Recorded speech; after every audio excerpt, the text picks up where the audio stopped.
The bent over cable rows. So I do have a video talking about how to do the rows, but this video is not specifically instructing you how to do the cable rows. This video is more talking about why you should be doing isolated type exercises.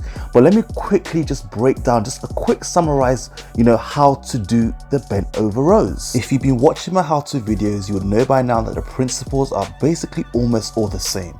Walk up to the platform or the machine or where you're walking towards, in this case, the cables. Chest out, back straight. Presumably, you've already set up the machine. Pick up the V-bar, chest out, back straight. Keep the scapula retracted backwards and drive the V-bar towards your navel, squeezing hard from the back.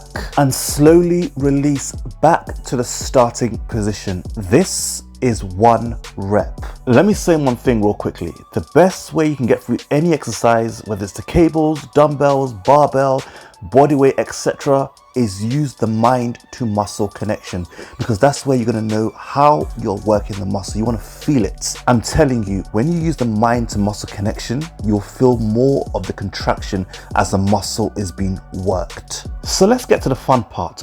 Why you should be doing isolated type exercises. In this case, the bent over rows. So if you're not doing isolated type exercises, I suggest you start doing them.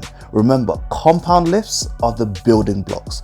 Compound builds the muscle. Isolation shapes the muscle. Think the word isolation. Isolate on your own. In this case, the back. Let's just say you're competing, etc., etc., coming towards a show, or you just want more of a defined back.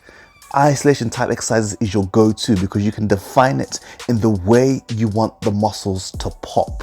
The question you want to ask yourself is, why wouldn't you want to be doing isolated type exercises? One of the clear benefits why you should be doing isolated type exercises is it allows your other muscle groups to rest. Remember what I said, think compounds as the bigger lifts. Compound works more than one muscle group at a time. Think of the squats, the deadlifts, the overhead press. It's working more than one muscle group.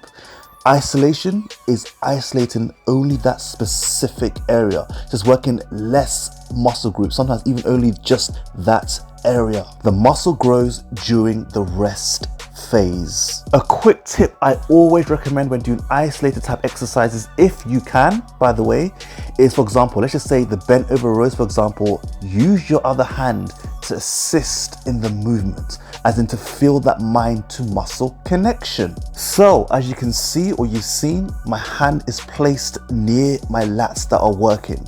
Another example, if you're doing biceps, you can place the other hand on the bicep that's being worked. Or let's just say we're doing chest, for example. You're doing chest flies, we want to do isolation.